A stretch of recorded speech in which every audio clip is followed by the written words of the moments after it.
like that.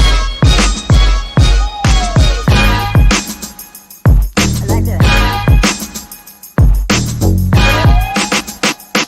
I like that.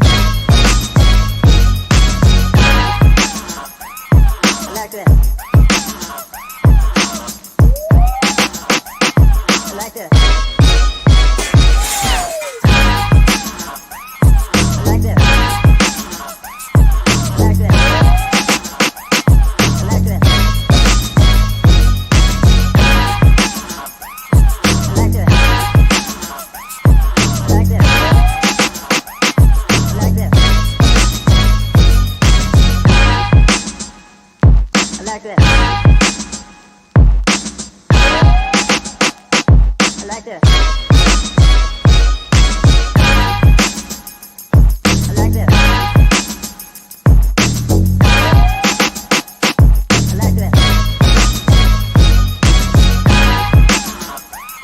like that. I like that.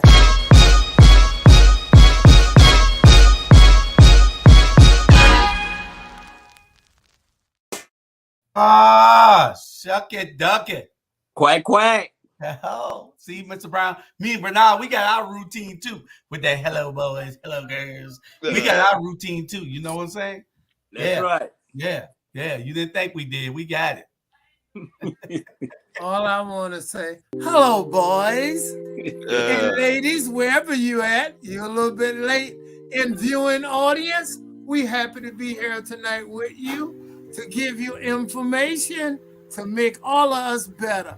But we cannot do it without you. So do me a favor, share. Please. Thank you. Well, Fannie Lou is here, but she is not with her cameras working. So she ought to know that she must have a camera to be. Sean, you don't want to have a little intro? I just saw that lady peep around the corner. If I had a rock, I would have thrown it at her to keep her head in. But evidently, she too quick for me. Yeah, that's my ever so curious daughter. Okay. Just checking in, see what Daddy's up to. Okay. It's good to see you, Sean. Oh, thank you. You too there, Mr. Brown. You too. Well, thank you. It's good always to see everybody, nice actually. It's always nice to be seen and viewed. You exactly. know what I mean? Exactly. Yeah. Bernard, like my volume on my yes, sir. Working. Good. Wait a minute. If your volume got a problem, put yourself on mute and I'll just talk to Bernard for a minute. That's right. I heard you got autographs this week. Man, everybody want to be a part of me, man. I ain't to sign them. But I have to compliment you. Dress real well, and I'm going to lose about probably 2 or 3 grams, and I'm gonna get me a new wardrobe, and I'm gonna grow me a beard, and I could probably go out with you. You can. And I can use my rap line on some of the girls. Hey, you in the green? Let's go in the country and pick some butter beans. Oh, Lord have mercy. I don't know if she will go with you with that one, but hey, Mr. Brown, you got the color right, green. Yeah. Oh, yeah. And don't forget, if the guy on blue, I can say, hey, you in the blue? Let's do like we used to do. Oh! Eat your heart out, Bernard. You better not let me go out with you. Yeah. On the first one with the color greens and the beans, she must be some country girl like what the girl name off of Beverly Hillbillies, Annie Mae? No, Ellie Mae. Ellie Mae? Yeah, like Ellie Mae pick up tractors and stuff, and she's going to pick some. And then on the second one, that lady ain't never pick up no tractor. On the second one, the girl must be just dumb as hell to go for that one. Oh, Julie, you just jealous because I got pickup line. I eat shrimp and slam pony egg doughs and slap pimps. That's kind of bad boy. Suck it, duck it. But you mama, hey boy, you getting real deep on that one.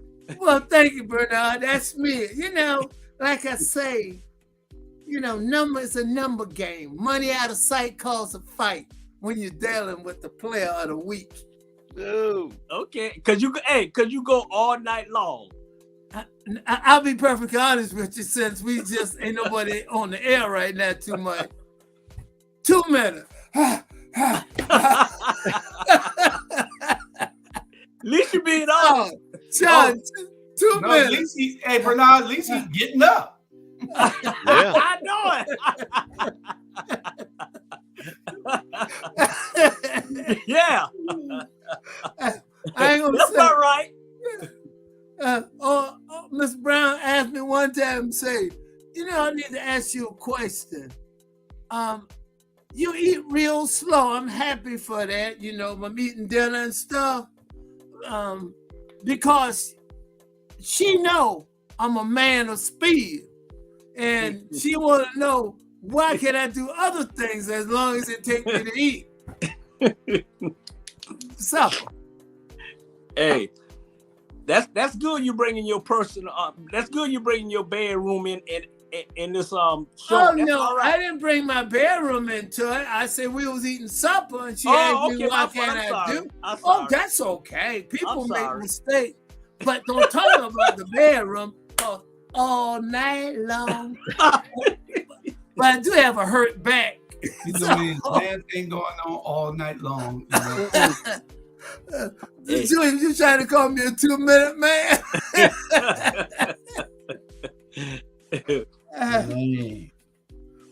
Where's Fannie Lee Hammer tonight? She coming. I guess she's trying to get her computer fixed. And that older person, Tiffany. Tiffany is just so busy. She ain't Tiffany, no, yeah. Tiffany, you can run, but you can't hide. We're looking for you.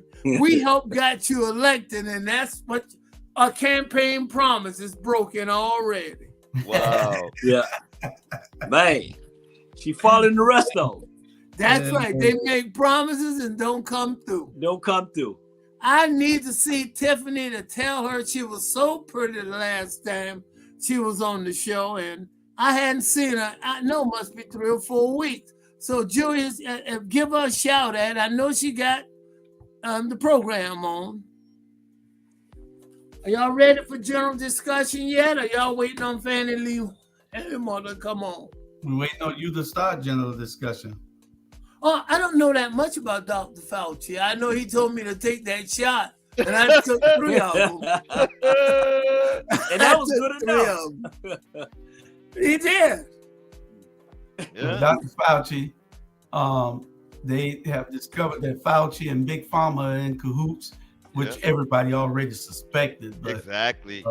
You know, I believe that all this was orchestrated so that the drug industries can recoup all the money they lost from the opioid crisis. Exactly. They lost trillions of dollars from the opioid crisis. So why not just kill off some people and make this money back? And Fauci was, I believe, a part of all that, like everybody suspects. Big Pharma don't care who they kill. You see, they killed Dr. Sebi. So they don't care who they kill. So I don't want to interrupt you. You say, I didn't really need to take them shots that I took? Oh, no, you need to take it. They created the virus to kill you and also created the vaccine to help you so they could get money. You know? I'll be darned. Yeah. Julius, you must be clairvoyant. How you know that? Well, I Big Pharma told me. Yeah. But no big pharmacy company always been back like that ever since 1990. When they was coming out with certain drugs and all that, and what the pharmacy people do, they go through these hospitals like Crawford Law, used to be Crawford, now it's Emory, and they go there and they give you a good deal. They take you out to dinner. They take you.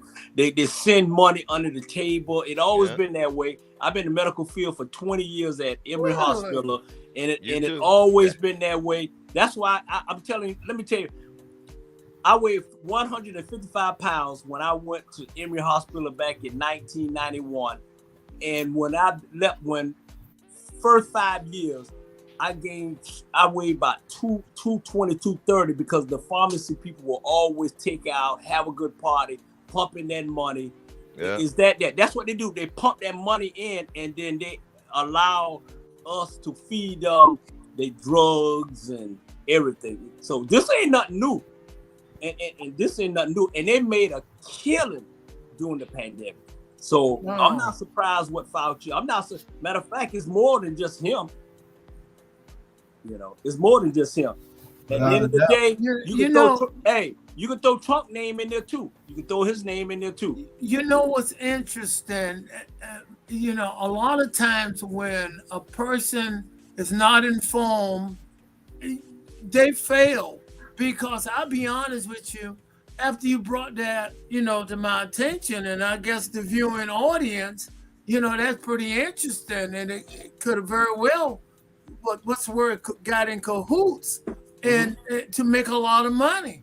And that's what power does sometimes. It puts you in position, and then he told the world and told the United States to take this shot. And like Julie said, that virus was manufactured by probably some people, and I felt hooked. I ain't gonna lie, hook, line, and sink. I took all 3 of the shots, and I asked them about the 4th one, and they told me, slow down, Charlie. You don't really need the 4th one, and because I was trying to get the 5th one, and I ain't got the 4th one yet. Yeah. So. Yeah, and the main pharmacy company, Johnson & Johnson. Johnson & Johnson. And that's the one all black people trust. Yeah, Johnson & Johnson is the lead candidate for just doing what they're going to pay you to give them what they want, period. Absolutely. That's interesting. Sean said all black people trust him because the name Johnson? No, because of that. I mean, come on, man. You ain't never put Johnson & Johnson. What you put on your babies? Will you wipe your baby? What kind of talc? The baby powder, the from the deodorant, everything was manufactured from Johnson & Johnson back in the day. Right. You saw everything for babies. It was either Gerber or Johnson & Johnson. You're absolutely Gerber right. or Johnson & Johnson, and that whole and then Pampers. But those Johnson & Johnson didn't do Pampers actually.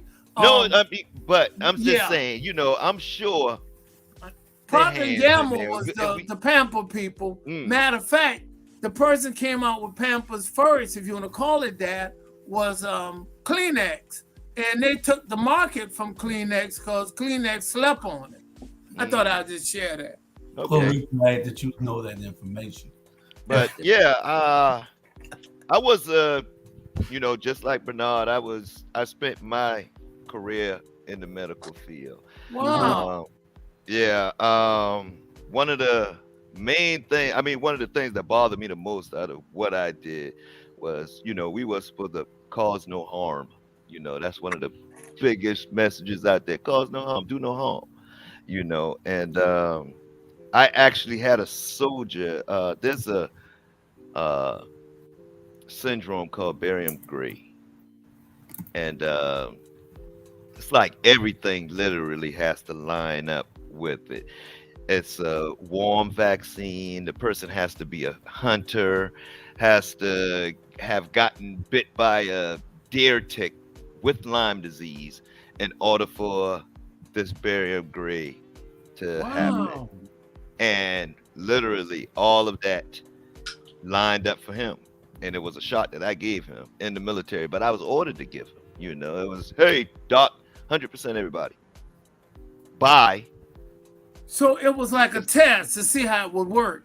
No, not a test. This was an actual vaccine. This was the regular flu virus, the flu shot. I got you. And this was, back in 2003.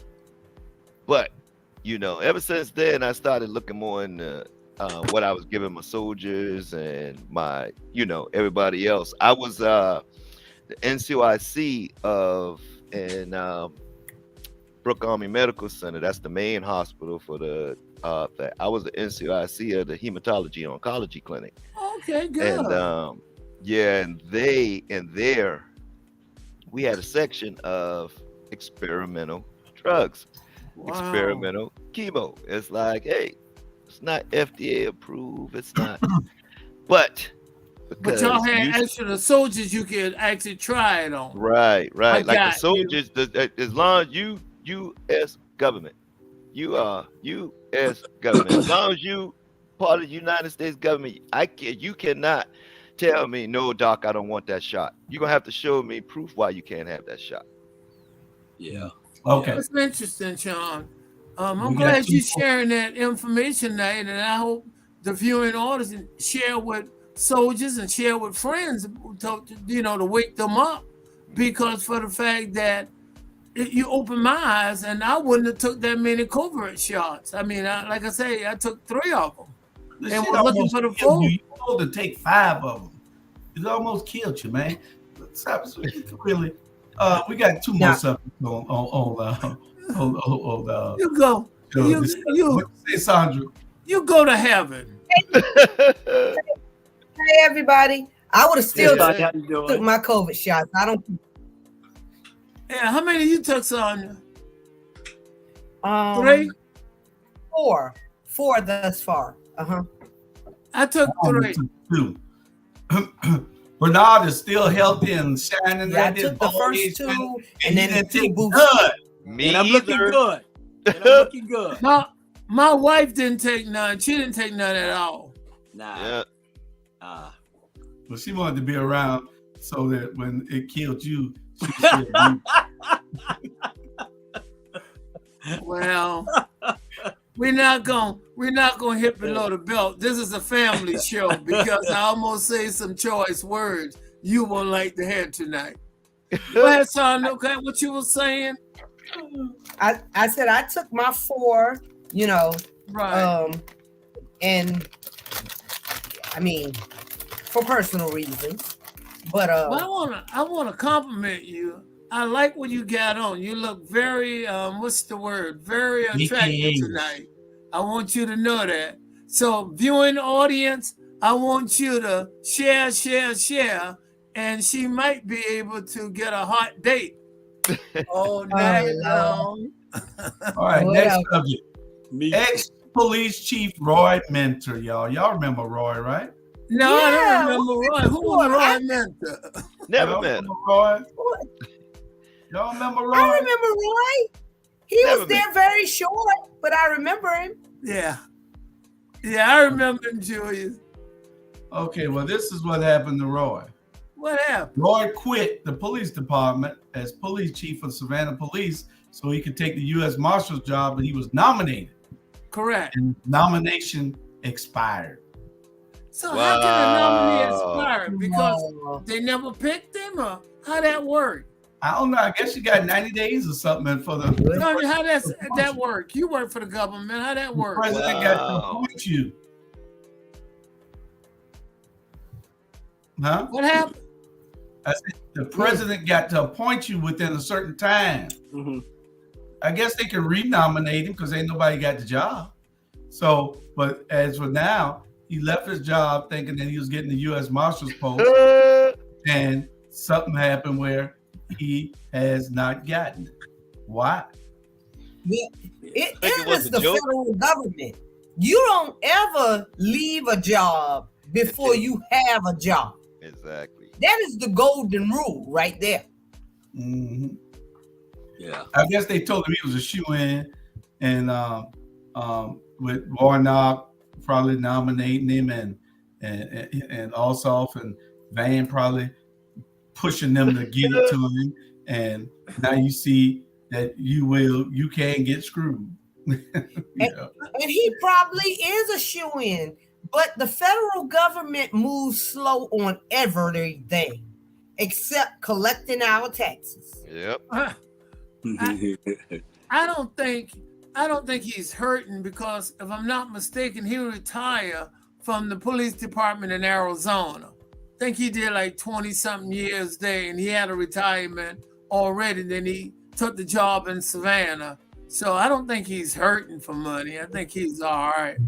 But it is ironic that he did quit and say he was appointed or something to be a U.S. Marshal, and now he didn't get the job. Well, it's something they hiding. they throw that out there to hide what was really going on. You know. Yeah, that's what I think too. Because why not? Biden, the only person got to make the decision. Right. All you got to do is sign the paperwork. Yeah. They're just throwing that out there because it's more to the story than what it is. Trust me on that one. Yeah, You right, Bernard. yeah. It's always a backstory. Yeah. You know, that's the real story, the backstory. You're absolutely correct, B. Yeah. Absolutely correct. Okay, our last one for general discussion. Our last one, I don't know whether y'all gonna enjoy this, but y'all tell me what y'all think. And this will be our last general discussion for the day. I'm gonna cue up the video and y'all listen to it, look at it, and then tell us what you think. Because when I saw it, I had my opinion, but y'all know my opinion. So here you go.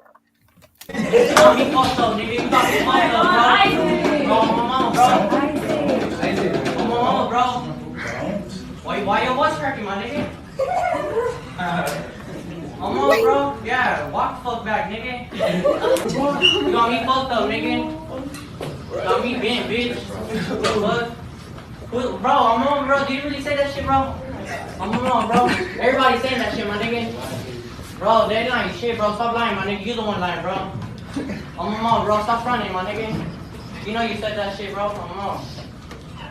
Bro, say it too, bro. We're right here, bro. Everybody's watching, my nigga. What's up? You ain't telling me shit. Bro, I'm on, nigga. So you a whole ass bitch, bro. You a shit right now, my nigga. Come on, man. Man, if we're gonna take it. Ooh, he said cut straight up. Yeah. Bro, why you shaking, bro? So you say that shit or what's up, bro? You say that shit, bro? You say that shit or what? I'm telling you, bro.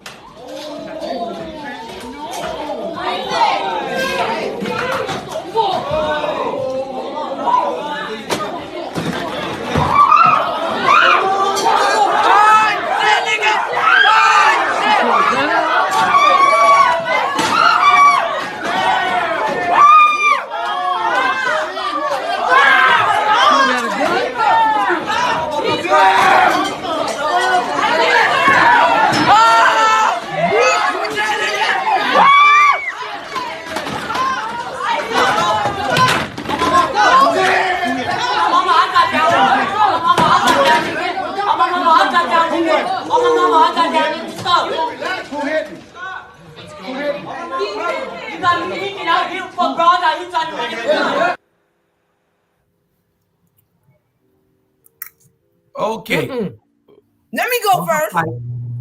That was a fight between the teacher and the student, and the teacher just got enough. And y'all can see on the end, he zoned out. He it just was it. Go ahead, Sandra. You get to go first. He deserved every hit. Every hit, he deserved it. He deserved the first punch when he started talking about this, my ninja. What? Who we? We ain't partners. We ain't friends. Boop, boop, boop. That would have been it. I surrender my job right after I get his ass. And I think that's gonna happen. Boom. His fight game is foul. That's why he teaching. Because he can't do it, doggone it. His fight game was foul. He ain't hit that boy not one time. If I'm going to lose my job over hitting a student, trust and believe, I'm going to lock him down. Oh, wait. Ain't no way in the world he should have missed that many times. Nah. It was a good beat down. And you know what? Let me tell you something. I understand what y'all say in y'all comments, but I've been dealing with kids for 25 years. And yes, the guy was talking noise. Yes, he was. But at the end of the day, the teacher should have hold strength and not. He was the first one. He's going to get that guy ain't gonna get arrested. The student, he is, because he hit that guy first. And They're gonna defended say who hit himself. it first. I think he should have kept restraining himself and shouldn't have hit that guy like that. That's my opinion. I've been in a situation like that, and believe me, you got to hold your composure and not react to how that, your words. He was talking, he was calling them names and all that. At the end of the day, I wouldn't put my hand on that young man. That's in my opinion. At the end of the day. So when the judge say who hit first, he hit first. Period. That guy was talking, but he didn't put his hand on him. That's my opinion. I think the boy was out of line, and the teacher was out of line for punching that boy like that. A punching attempt. Okay. Now, I'll be perfectly honest with you. Here's the adult in the room. Mm-hmm. He could have do a couple of things. Although the guy punked him out or whatever, but again, he's the adult in the room. Mm-hmm. He simply should tell him to shut down or sit down or leave, or call a principal office or security and say, I got an individual is out of control, and y'all need to come remove him because I'm at a boiling point and I don't know what might happen in the room. He's just speaking because he's the adult in the room. He's in control. And that's what he should have done. The young man took his nerve, because the young man would have took Charlie Brown nerve. And I'll tell you, Jews know me about 30, 35 years ago. I would have wore him out with a baseball bat. He'd have had knots on his head that he'd be showing his friend right now today. See, he did it.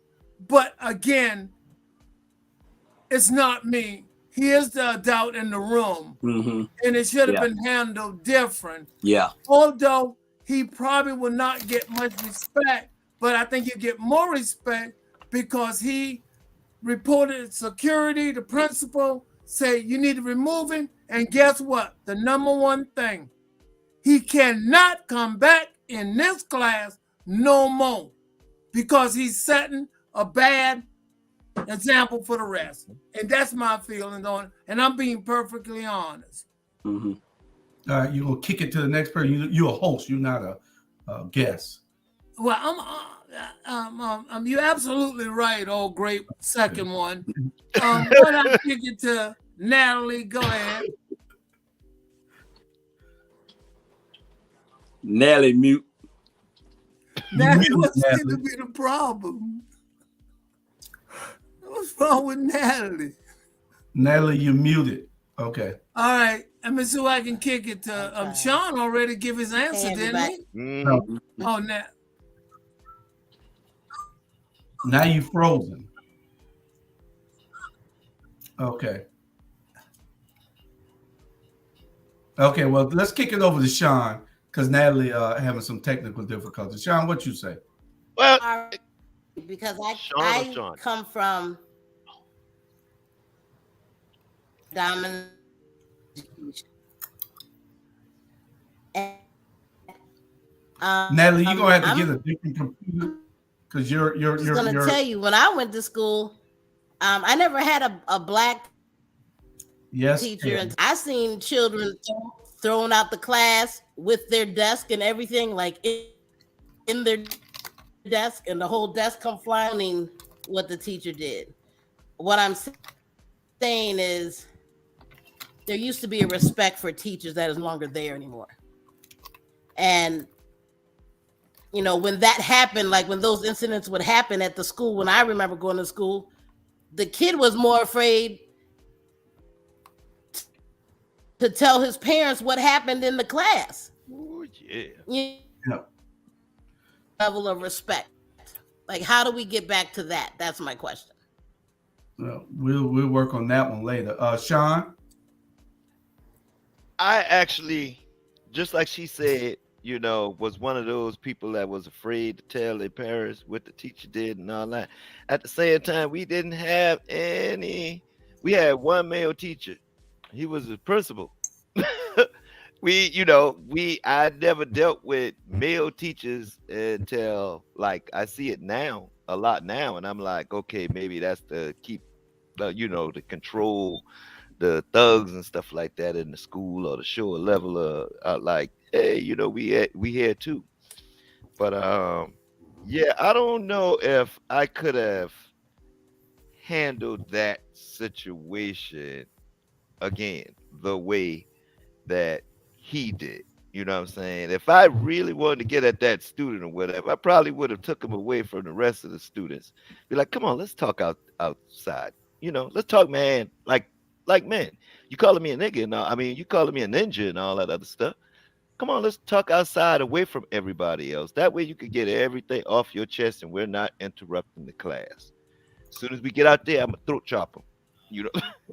Well, see, these kids these Honey, days, you don't get to go again. they give their teachers the same level of respect that they give their parents. Hey, you don't get to go again before me. Good. Oh, okay, go ahead. I thought you Everybody get one shot. All right, why don't you go ahead and take it all great second one? Okay, my opinion. Oh, that what that meant when you text me that today? Okay. Right, because I'm the number one. Right, yeah. Go ahead. Okay. Y'all might not agree with me, but if that was my son, I would go and shake the teacher's hand because that's exactly what I would have been doing to my son. That boy was disobedient. He needed that ass cut. Mm. He needed exactly what he got. He is a grown damn man when he started talking to that grown man like that. Mm-hmm. He's in another area now. So if he want to be bad and he's showing off in front of his friends, ain't nothing he can say to his friends no more. Yeah. Now, the only repercussions for that teacher is he gonna probably face some charges, and then the little fool probably come back and shoot him. Because these kids are stupid these days. Exactly. But where do we draw the line? Where do we get these kids in order? They used to paddle us back in the day. Corporal punishment. You know what? Why you can't have a parent in the class? Well, can I say this, fellas? Y'all listen. I think I'm the oldest person on the show. We got a major problem. The kid gonna press charges. He will go to jail for assault because he did hit him first, and all the witnesses in the classroom gonna say he did probably rather not. He should have been the adult in the room. Now we dealing with a different time in a different period. Life imitating art, and I'm sorry, and they see it happen in the movies. They see it happen all over, and it's not real. But he was the adult in the room, and he had to maintain and put him out of the class. He shouldn't have swung on him because he had to lead by example. I'm being perfectly honest. I wanted to, and I'm telling you what I would have do to him in Charlie Brown. But I'm trying to tell you. He took one for the team, Charlie. He beat his ass so that everybody else would know, don't do that to a teacher because it might happen to you next. That little boy was disrespectful. No, he did not take one for the team. Yeah. He did not take one for the team. He did not, because others say we got him fired, and I'm going to try it with Mr. Wilson. I'm going to try it with Mr. Johnson. And they're all going to do it. If they hit me, I'm going to press charges, and they're going to jail. Then the other ones will say, well, if they ain't going to do nothing, I just cut their ass out. No. Did you see him get on the phone earlier? He walked away from the boy and got on the phone, say, baby, call my lawyer because I'm fit to whip one ass. That's what he said. That's what I would have said. I'm fit to whip one. He went back over there. That boy called him a bitch ass motherfucker. Mm-hmm. That's what he called him. Ain't no man gonna let no little boy talk to him like that. I don't care where you at. If you grown enough to say that, you grown enough to get your teeth knocked out. Don't go into teaching if you gonna be soft like that. Don't go into teaching. See, these boys ain't disciplined nowadays because they're out of control. They're killing each other. They're killing everybody, and there's nothing we can do with them. And what they need. And Julius, and I hear your point. That anger is in me. That anger's in Sean, Bernard, Natalie, Fannie Lou Hamer. It's there. But I'm trying to tell you, that's not the answer. We know that. No, Yeah. then But don't you promulgate. No, let me finish. It's like Bernard. Hold on, let me tell. We had Let this me girl tell at for a the minute. party, and we told you to take one for the team. At our reunion party, we told Bernard, say, hey, take one for the team. Yeah. You know, Bernard was gonna take one for the team. You know? I know. That's what he did. I know. Our heart. Hey, but listen, our heart in is public in school control. system, Mr. Brown, listen, y'all listen. In the public school system, we have to sign a contract, and the contract said in the contract that you will restrain yourself for any violence that you create if any kid approach you or anything like that's in the contract. That's what we signed to deal with these kids at the end of the day. So what he did was, yes, you get frustrated, yes you do, but at the end of the day, you sign an oath that you will not retaliate like he did, and that's what it said. When it's time for them to go to court, the lawyer gonna bring that contract right there, and he gonna read it. So you say beat the hell out this kid, or you should have did this and that. At the end of the day, if he couldn't handle the heat, he should have got out the kitchen, and that's what we signed up to. And it's worse if thing happened in that way. I think he should have hold himself. I don't think he should have. My opinion. I don't think he should have reacted like that, because you are dealing with a situation where, yeah, it would have got out of hand. It did get out of hand. But like I said, you signed a contract to restrain yourself. I know I did, you know, and I've been there for 25 years, and I never, ever had to react like that. Okay, Bernard, but I know you're going to hate what I'm about to say, because you always pro parents. But if more parents would carry If more parents would go up to the school, you know, and if more students knew that the parents were, y'all gotta do something with y'all. I know it. Cable. This is unsteady. You back, Sandra? Can you guys hear me? Now, go ahead, yeah. Go ahead. Can you hear me? Yeah. Go ahead. Okay. If more kids knew, like my son, I go up anytime I get a message from a teacher. I'm up there within 10 minutes, and I'm sitting in the classroom for the rest of the day. And if he want to be embarrassed like that in the 11th grade, I don't care, because I got time today. I take my computer and everything, and I go and show my ass, just like he's showing his ass. Okay. And I get cooperation for at least another 3 weeks. Okay. You are one exceptional parent. I'm telling you what's happened to a lot of the parents. They are their friends, and they're not their friends. And I just keep stating, life imitate art. We live in a different world now. The kids are not responding like Chris might, because you developed that discipline with him somehow, but you did.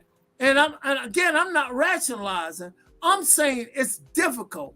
And I have to say, hats off to teachers. I mean that. What do y'all think? Ivan Cohen said, let me get this here what Ivan Cohen said. He said, what happens if the parent of that child file a lawsuit against the teacher? Yeah. Well, if the parent of that child files a lawsuit against the teacher, then the damn parent is the problem. Because that child was the most disrespectful little idiot that ever walked the earth. You know, he was a little prick. I hope the boxing, Bernard, but he should have slapped the hell out of him. Yeah, but I don't think the parent is the parent. If a parent file a lawsuit, I don't think the parents filing a lawsuit on what the guy said. The parent filing a lawsuit because the teacher put his hand on his child, not that the child. Yeah, the child did, but she gonna file a lawsuit because the teacher put her hand on his child. That's what. And guess what? And guess what? Most of the parents, I've been around a while, Savannah High and other school. Most of the parents already say the teacher is wrong and their kid is right. I've seen them come up to the school and not get the story of the teacher, just what their kids say, and that's what they go on. And y'all need to take the blinders off, because you know that's what's happening. Because that is what's happening. Yeah. Well, I would ask them, so where is the teacher? Where is the teachers association? Because just like the police officers have their backing, so do teachers. And like there has to be some point, because now this country is really asking teachers to be not just teachers. You know, they're asking them to be human shields, bodyguards. They're asking them to do all these things. So I understand a parent not wanting a teacher to put their hands on them. I understand that. But there also has to be some recourse for the teachers, because they went to school to learn. They didn't go to school to wrestle with children. They didn't go to school to be assaulted. So there has to be some kind of balance given, should be coming to the defense of these teachers, because, you know, I'm not condoning the teacher putting his hands on the student. What I'm saying is there has to be some level of control given to the teacher. And if they don't have that level of control, then they cannot teach.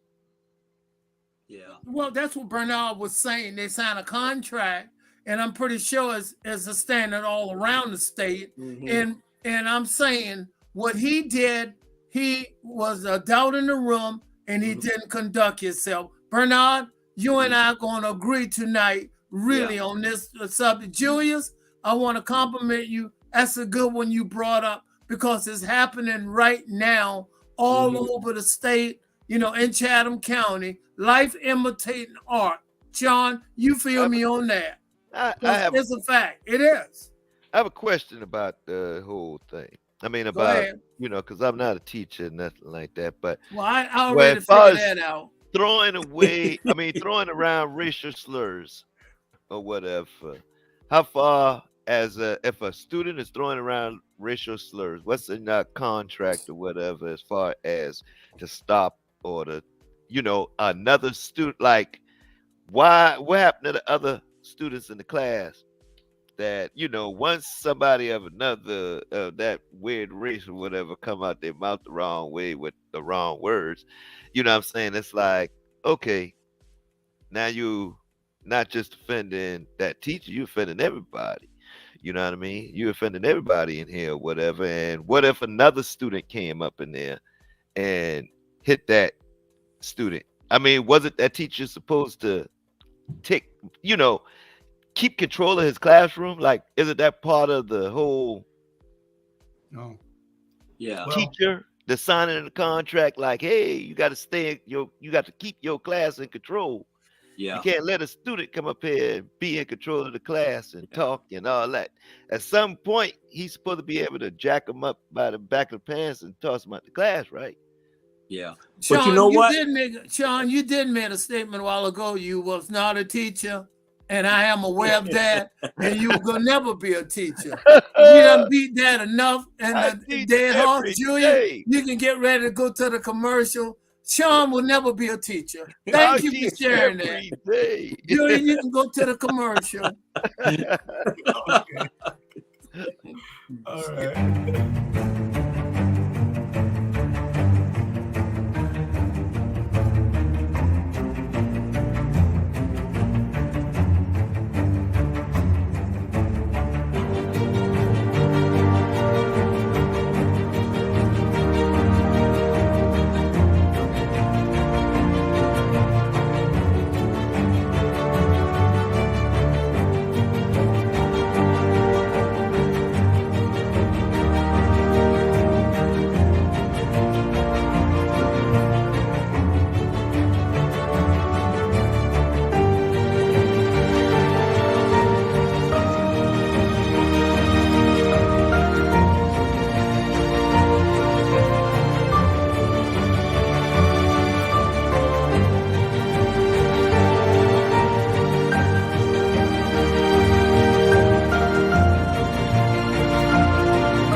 Andy Hey, Lou Jew. having some technical that's the problems. new computer. Or not? Hey, I got a question. Mhm. We looked at that video, right? And the question is, okay, why it got to that, and why that young man was angry to get like that. We didn't see what happened in the beginning. The backstory. Yeah, why all that happened. Correct. That's why I I don't don't know feel what like happened to get there. Correct. It doesn't matter.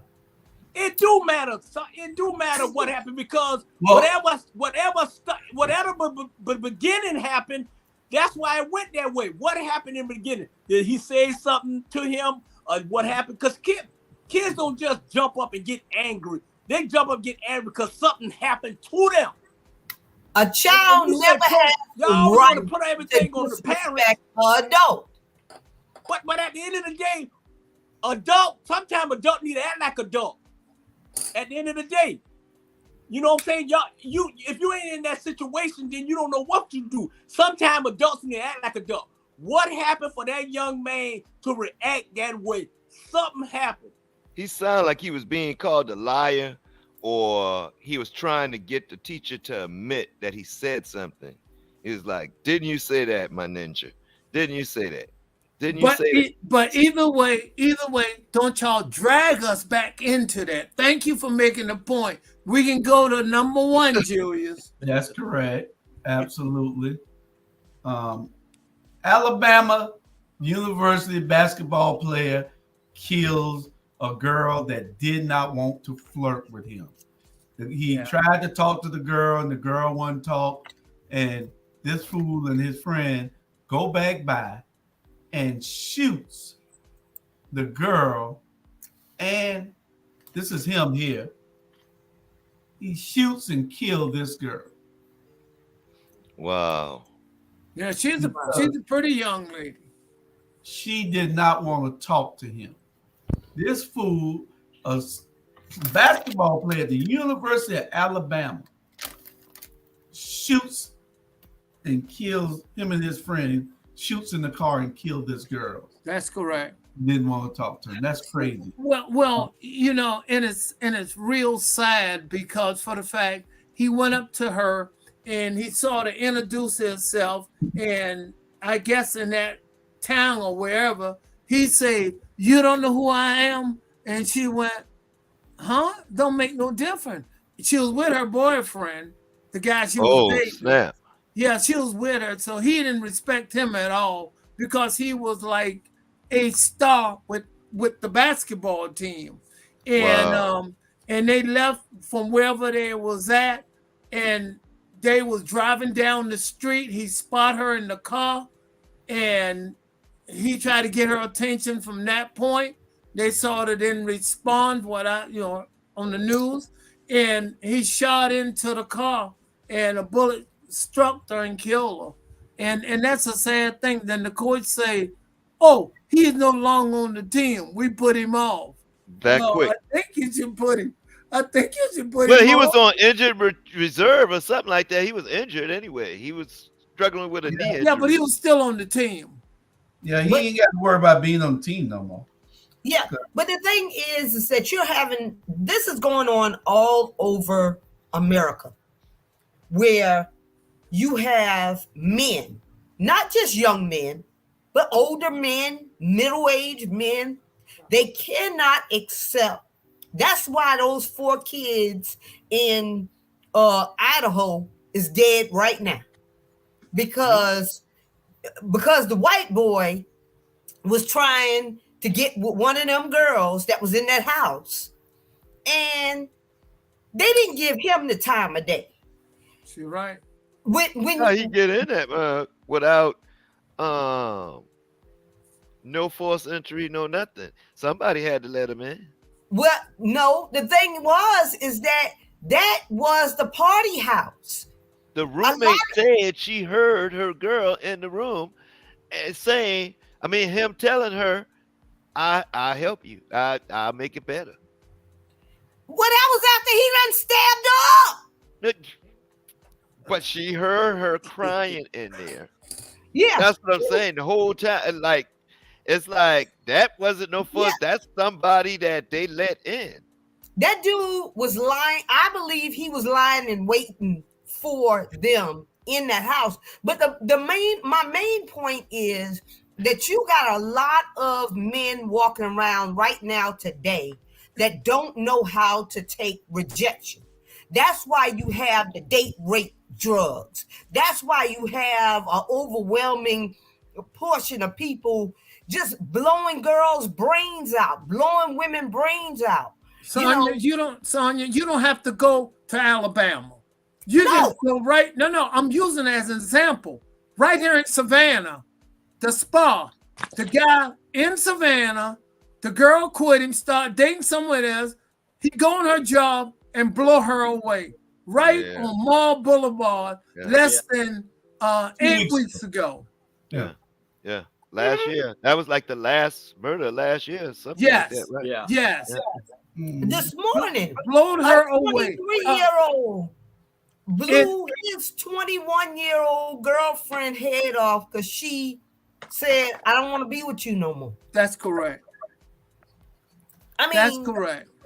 We need to toughen up these guys and tell them we not only does no mean no, but you don't have to drug them and you don't have to kill them, because God made double the amount of women in this world than he made men. Yeah. So damn it, if your game good enough, you're gonna get one at some point. You're absolutely right, because I use lines like this to pick up. I say, "Hey, mildew barbecue, what you gonna do?" Huh? And the girls all say, "Oh, we love you." But what we back at, life imitating art. They play these games, they see it in the movies, and I'm telling you, we in a crisis. And you're right, Sonia, we're gonna have to, I don't know what we can do. We can just send out a positive message and just hope we can go back to dating the traditional way. But that ain't happening no more. They're killing people now. Mm-hmm. And it's not black on black. It's not white on white. It's not. It's all across the board. It's kind of like, I want to ask the question, who wrote the book on love? That's the only way to really answer it. Who wrote the book on love? How you teach a young man that, no, this is not, no. That's not love. That's not love. That's not love. Love no, does not hurt. I'm not saying it's love. Love does that's not kill, and love does not murder. Yeah. And love don't hurt. Love don't force. If somebody say, "No, I really don't," you're not my type. You can't force a woman to make you her type. All right. Anybody else got anything on this? Yeah, if you read 1 Corinthians chapter 13, it will tell you what you need to know. I would just like to say, Ms. Brown told him that because he didn't know that. Ms. Brown told him that. But you know what's interesting? You can stage me up on that. Don't care where it come from, but it's something out of the Bible and it's scripture. That is absolutely correct. And that's what's important. It's people like you is why society is the way it is today. Did you have your take on beating that kid? Julius, you got to come in and I will pray for you. That kid needed to beat down. He needed to beat down. What that guy should have did was when he got his grandson or his son, and then when he found him, we're not on that subject. We're not on that subject. I'm gonna mute you. Yeah. I'm gonna mute you. We're not on that subject. That's acceptable, Renard. What did you say, Joe? If either when he got his grandson or his son, they're gonna whip his butt. Yeah, get his grandson. Okay. We're talking about definitely. Bernard, don't. What why you put him up there? Kanye, don't you threaten me. Kanye got married. Got married. To what? A Kim lookalike. You know what? Somebody need to pray for Kanye. Kanye needs prayer. A lot of it. I'll let you in the church right now. Can you say a prayer? See all those crosses behind you? over your head. Charlie is the one that will say the prayer for Kanye. He need prayer, man. Oh, he His need mind ain't prayer. well. Charlie needs prayer too, because he told me don't call the man Kanye, call him Ye. He deserved to be called Ye. Julius, all I He can deserves say to be is called that retarded. Kanye has got self-hate of himself. He don't want to be in that color skin he in. He wants to be any color but black. And that is so sad, where he made most of his money off of black people till he started selling them ugly shoes and stuff, and white people bought them, but not us. I know better. Gee, I know a bunch of people got them $700 shoes ain't worth 50 cents. I got my wouldn't 50 take cent. that. You couldn't even give me a $50 pair. shoes. Why you drag Curtis Jackson into that, Julius? Why? You didn't have to drag 50 Cent into that, Julius. That was wrong. Hey, but he married does he hate, some of you say he hates himself, but does he hate black women, or does he just prefer white women? What do y'all think? I don't. Let me say this.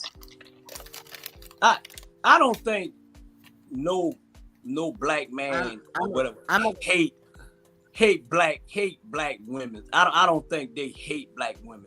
At the end of the day, you choose who you want to be with. You choose who you want to be with. At the end of the day, ain't no different than a black woman being with a white man. Ain't no different than a black woman being with an Asian. Ain't no different. You choose who you want to be with. At the end of the day, some men are so weak that they can't handle the black personality. Because some black women, not all, can really destroy your manhood. Can really take your manhood from you. And I'm gonna keep it goddamn real right now. So, Sonya, I'm gonna keep it real with you, because you pro-woman all the way. But let me say this here. You got some black women with cold hard take the core out you at the end of the day. And I just had a situation like that where I had to talk to one of my family members about that. You have to realize how you talk to us. And you got some men can't handle it. You got some men can't handle it. Okay? At the end of the day. It's a mutual. So you wait, let me finish, Sonya. Let me finish. I let you finish. Let me finish. Let me finish. Okay, and then you have your say so when you defend the black women. I'm gonna say this. Okay, here. go ahead. I'm gonna say this here. Y'all can destroy a black manhood down to the core. Okay, and that's what it's a. You know what? It's a war against the black man and the black women. That's what's going on in this society right now. Okay, if we don't do what y'all say do, y'all gonna say this or this. Not all y'all, some of y'all. And I ain't telling you what I heard. I'm telling you, sometimes you go through that. You go through that. And at the end of the day, the white man treat the white women like shit, and the black women treat the black men like shit, so they get together at the end of the day. And let me say this here.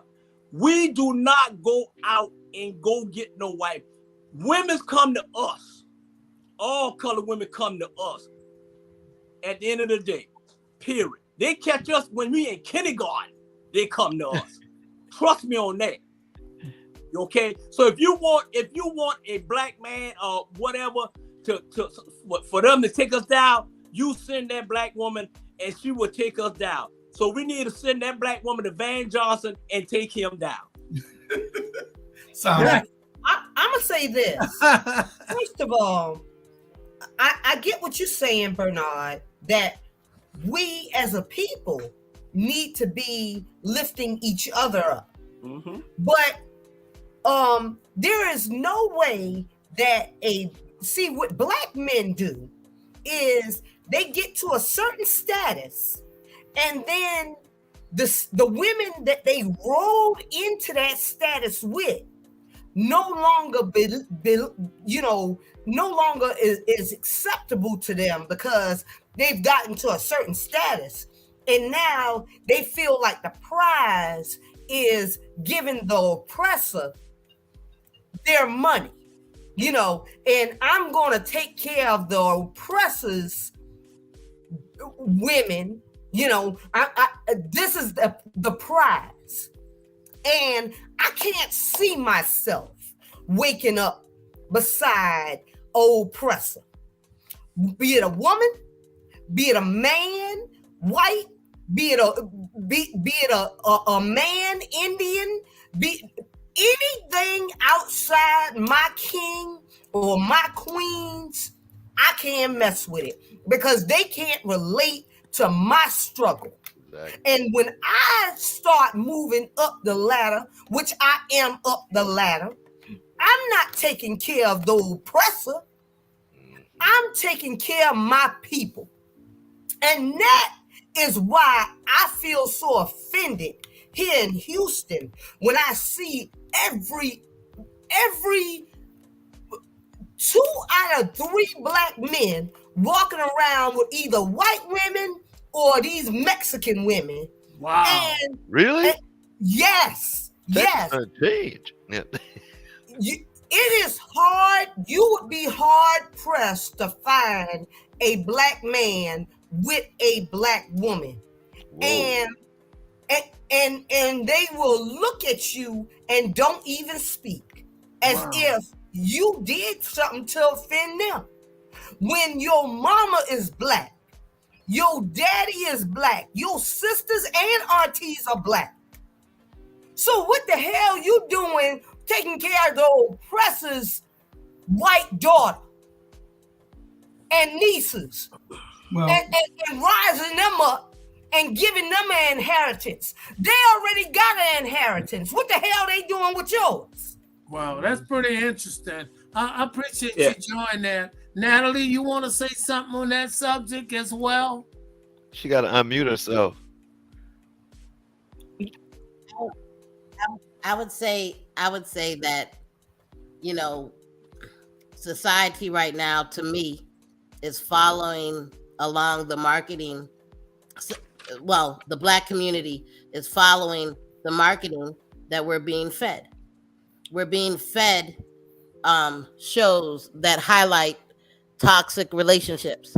We're being fed shows that highlight everything that this community, our community, used to fight against. So when you are looking at your choice in relationships and what people choose, love is love. I'll give you that. However, if it's done because if you're dating a particular race of person because you think another race has a problem, then you're the one with the problem. You know, if you're gonna lump everybody, you as an individual don't want to be lumped into the group of every person of color. Therefore, you can lump every woman of color into the same group. Now, the other issue is, which is very toxic to me, is this idea of black men and black women fighting against each other. Who said that? Who started that? Who started the fight? I feel like the media has been sitting there being that little instigator, talking about, oh, they said your mama, what you gonna do? You understand what I'm saying? There comes a point where if we're kings and queens, then we need to lift each other up. I don't have time to get into an argument to down another black man, and I don't think any black men should be downing a black woman. Now, I will say this also, there's a whole lot of people on social media right now giving advice about relationships, and these people ain't never come from a healthy relationship. How you gonna tell me? I'm someone who was blessed in that area. I was blessed to have a mother and father who've been together and are still together. My mother did not work. She kept the home and my father worked. I was blessed in that arena. I understand that. But nobody who doesn't come from that situation is about to tell me what a healthy marriage looks like because they ain't never seen one. So there's a lot of people talking, but sometimes you have to step back and look. Julia, okay, we got to keep your comments a little shorter, people, because we got a lot of stuff to cover. Go ahead, Julia. You got a comment? No, I'm not. I don't have no more comments. I got one right quick. I dated this many years ago. I was in my 20s, and I was playing the field, and I met this girl, and I went and bought 2/5 of liquor, and I said, I'm going to get her drunk so I can score. I'm not joking. I was in my 20s. That's a long time ago. That's before I almost got married. And I took the liquor until we went to her house, and we started drinking. I woke up the next morning. She said, you passed out. I got drunk. She drunk me under the table. I got drunk. I can't remember nothing. And she took my shirt or whatever I had took off from drinking and escorted me out the door and never went out with me again. See, that's why I didn't like dating black women at that time, because I thought I could give her, a couple drinks like some white girl, falling down. Man, she was still drinking at 2:00 in the morning. We don't have long. We don't have long, people. So let's get this video here out the way. Our next subject is before our last subject, and our last subject is kind of long. Educated black men marrying outside their race. That's what y'all know. Segue. It's a great segue. Because I'm gonna let y'all listen to the video and y'all see this stat that educated black men marry outside their race more than all the other races combined on the earth. Mm-hmm. It's a problem. Mm-hmm. Houston, we do have a problem.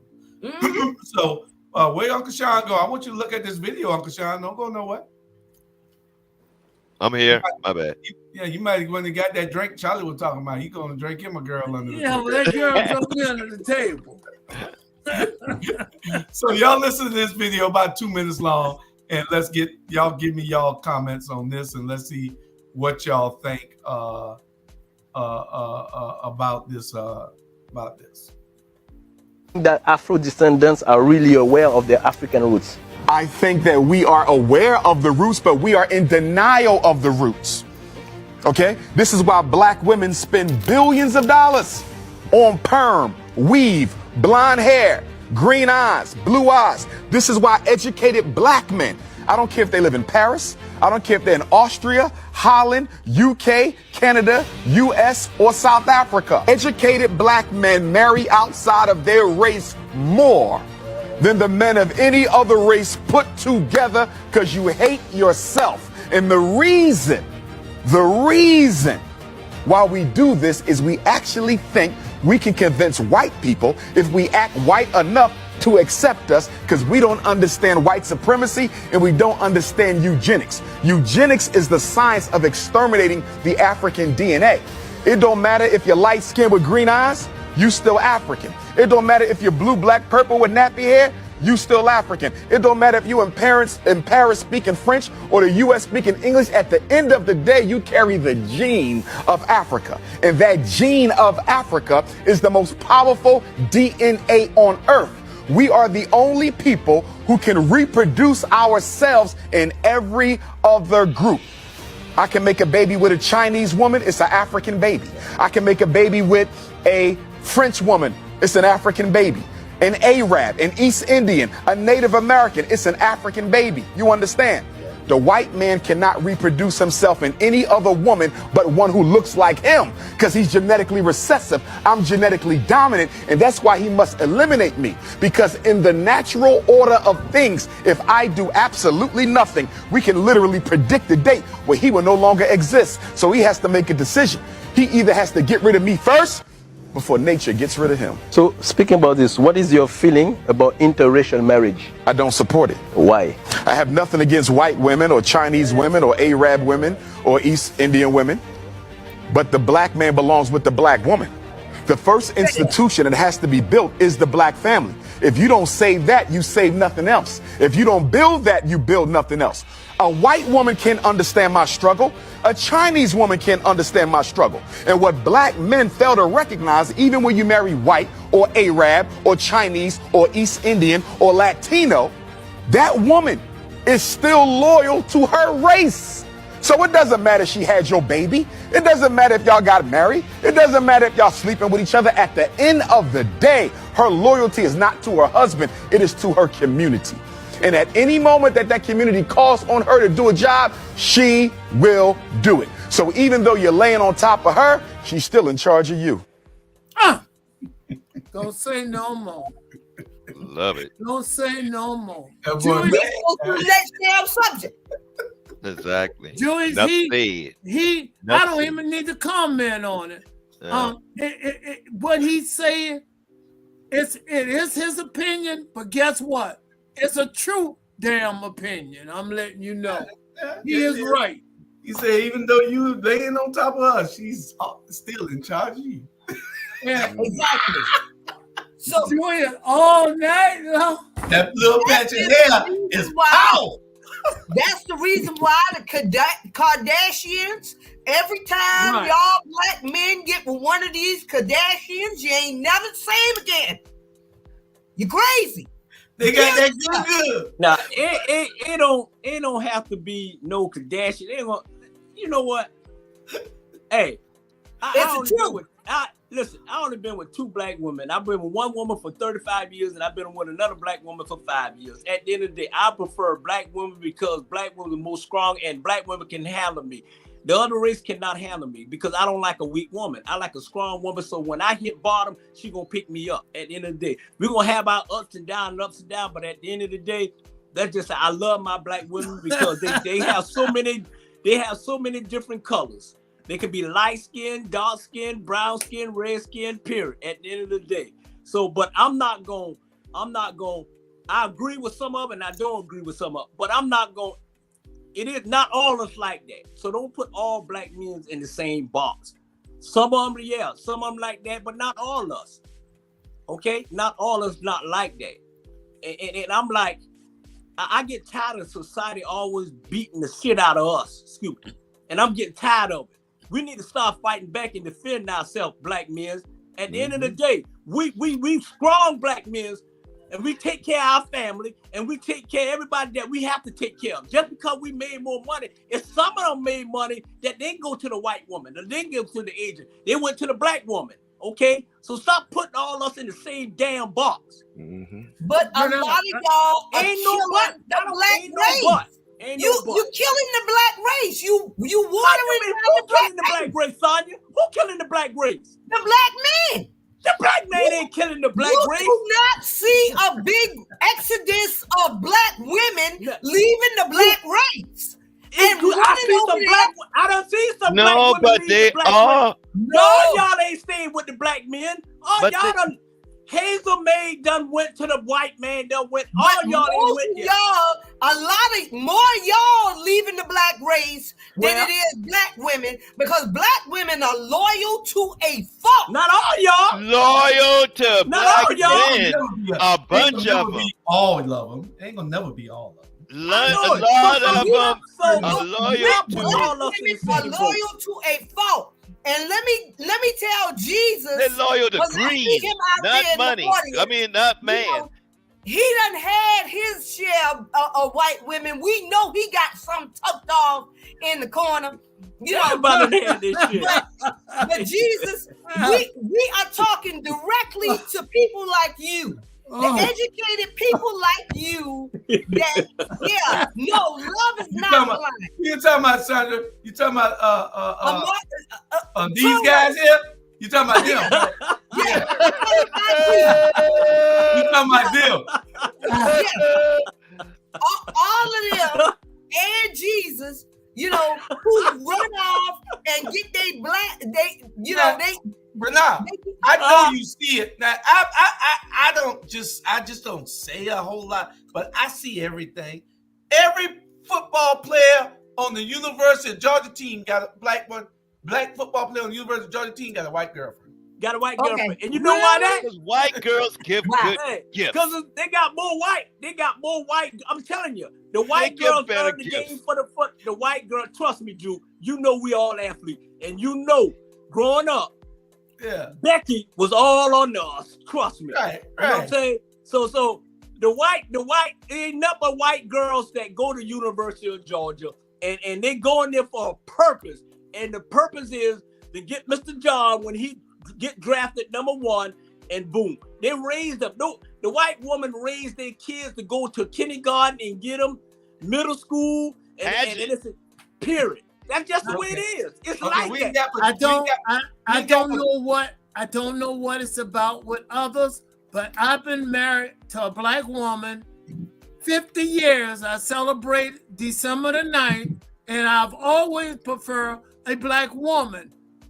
Me personally, I didn't want to mix my race, and I thought the black man should stay with a black woman and white women should stay with her kind. And that was my belief. And I understand a lot of people say love is blind, but I think it's not love. Lust is blind. Lust. That's the problem. Yeah. Lust. And they want your money. They wouldn't be dating you if they didn't want you to doggone take care of them. Jesus. Not necessarily. Not necessarily. Demar ain't got no you got one. 1 minute. You better got 1 gifts. minute to respond before we move on to our main subject. White girls get better gifts. Oh, Defend yourself, Jesus. Defend yourself. Love is blind. Love is, and it's not lust is blind. Because when I'm sitting in the car with her, and when I was in school, I'm sitting in the car with her, and she put her hand on my leg. She is putting her hand on my leg because it's based on love. It ain't got nothing to do with lust because love is blind. And to my sister Chandra, guess what? If black women are not doing what they need to do, because again, you find that Asian, that Latino, that Caucasian woman who loves me, should I not be with her because love is blind? I need that support. Go straight to hell, Jesus. And I'll piggyback off you. because so I'm gonna just say this. Bernard and I used to date Caucasian women when we were in high school. So I don't know why. I'm just saying. And he was down with it. In high school. The only time he had about one baby with him. The only time you gonna see Charlie Brown with a white woman, I'm holding her hand for the police to lock her up. That's the only time. Thank you, Charlie, for staying loyal to your team. I love it. 50 years to a black woman. Son, you loyal? Come on now. Hey, I'm just saying. Chandra had somebody named Alberto, and he was from Spain. So I'm just saying, his name named Alberto. He was at Savannah State. His name was Alberto, and he was a blonde-haired Spanish. Wow. Alberto. They know that's a lie. Shame the devil. Tell it. They know that's a lie. Oh. Everybody knows that's a lie. We gonna go to a commercial on that one. Alberto Kardashian. That was his name. We'll be right back.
Going to do the joke of the day, but we don't have time for it because we took too long on all these other subjects because we had 7 of us on here today. Well, my joke would be short.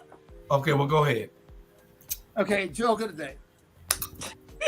It had to be the coldest day of the year in winter.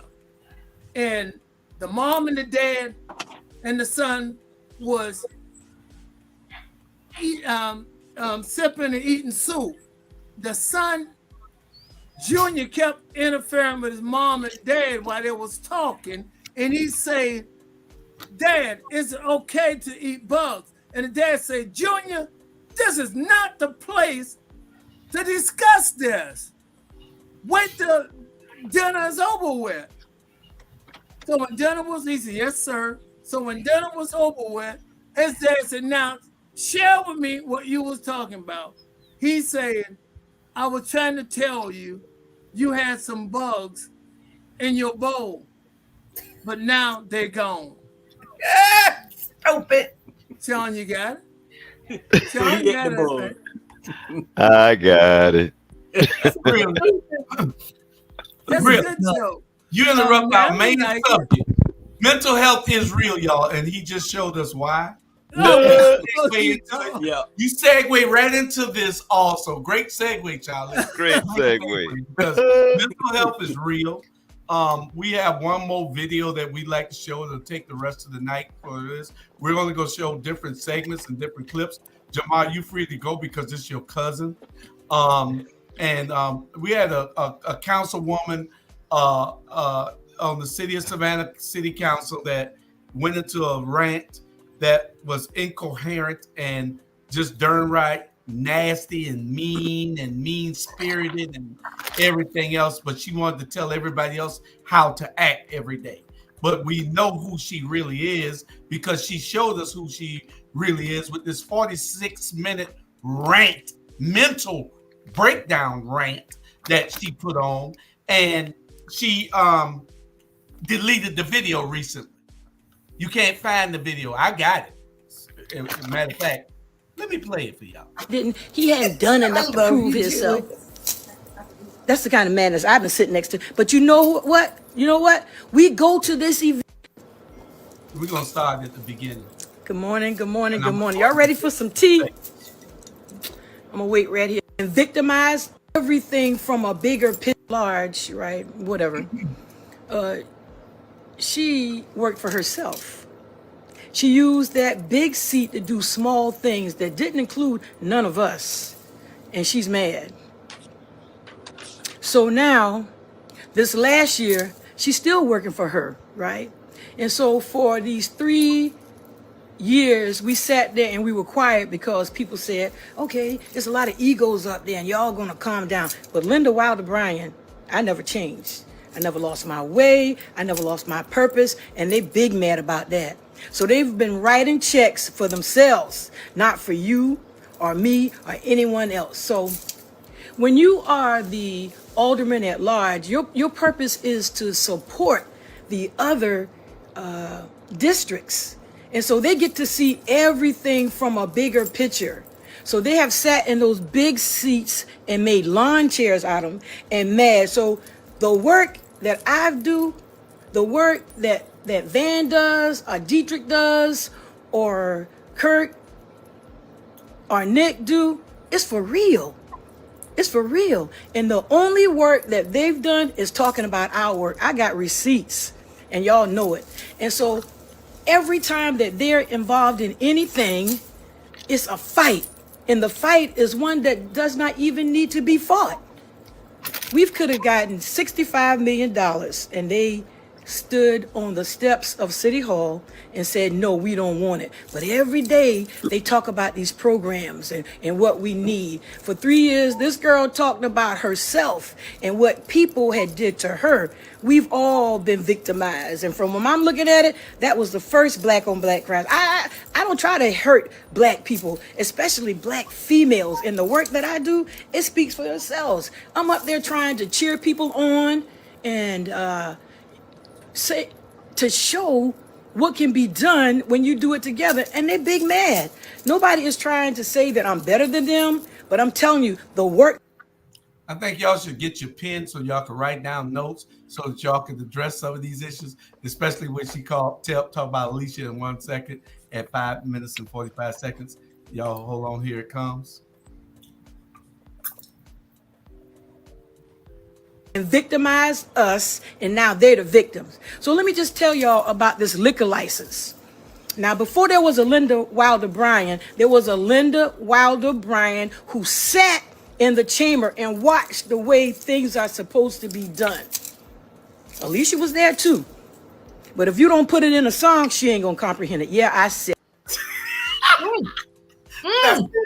That was a slap right there. You'll put it in the song. Alicia Miller Blake ain't gonna understand. Now that was a slap. Now she sat there with Alicia every day doing advocating and fighting, and then she is the one who traded out and did everything against the people and for the rich people. She forgot about the little people. She take McDonald's lunches out there to some people. She takes some blankets under the bridge. She put some trash cans on 36 and Waters so that people can put their trash in. That is nothing compared to what you're giving the people, the rich people, the ones who already have Linda Wilder Bryan. How dare you talk about the things you do and the work you've done? The work you've done is nothing. You don't even have a vote on council. Van Johnson has your vote on council. You and Dietrich, you're both are just sitting dummies. Tell about it. So we're sitting there, and nobody in anybody's history, especially in the city of Savannah, has one applicant given 3 opportunities to come back and talk about the same thing.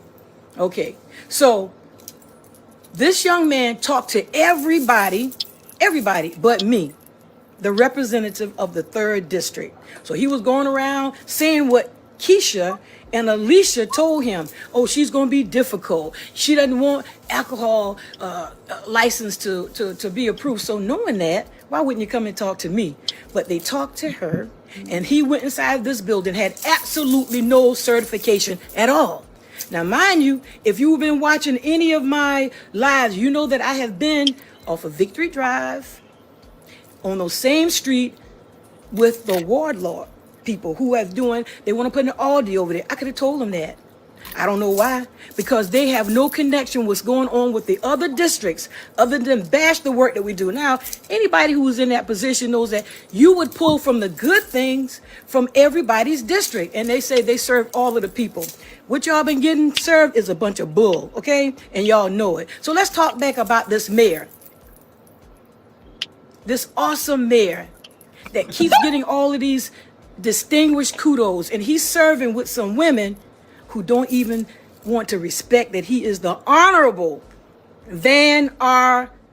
Johnson II of this awesome and beautiful, where people didn't even think that he was going to reach the sky where he is. He helped put Savannah on the map. And so initially, let me tell you how this was going to be. It was going to be us 6 and Van and Nick and Kurt, and they were going to be the lame duck. And these other women, and they wanted to include me, but I didn't get a lobotomy, right? They keep saying I changed. No, I'm still doing the will of the people. I go hard for 2 months. 2 months. Listen, there was nothing wrong with my back before I came on this city council, but I've lifted stuff, pulled stuff, told stuff to give it to people who look like me and anybody else, right? And so they continue to say, oh, I no longer raise hell, I raise awareness. Y'all ain't getting nothing aware from her, right? And so they keep saying, oh, we read the book. If they're reading this book that we get a week in advance, why do we have to sit up there and listen to them pontificate and tell us how dumb we are and how smart they are, and they ain't got shit done? Yeah, I said I was going to curse. So scratch, play like I didn't say. They ain't got nothing done but talking about the work that we've done. So they got all these people who don't like me and didn't like me in the beginning. I don't expect from them to like me now, but they liking this mess that they continue to dish out. And it's y'all following this stuff up. Y'all know this a show, right? And they know that they don't have a snow. I might not win either. And if they want some show horses, then y'all continue to vote for them. But if you want a workhorse, if I put my name on it. So she said, what's the standard in the 3rd district? The 3rd district has a standard. What is the standard? You about to call her fat right now. Unlike them, we're not all over the place, and they're supposed to be all over the place, but they don't come into the 3rd district until they think that there's a disturbance that they can create. Now, if I was a city at large alder person, I would attach on to the good things that we're doing. And how you mad about us doing things for people who we said we were going to do it for? Okay? And so Alicia, y'all already know about that. She would come to stuff late when we had events, show up, take some pictures and say, look what we do, and then leave.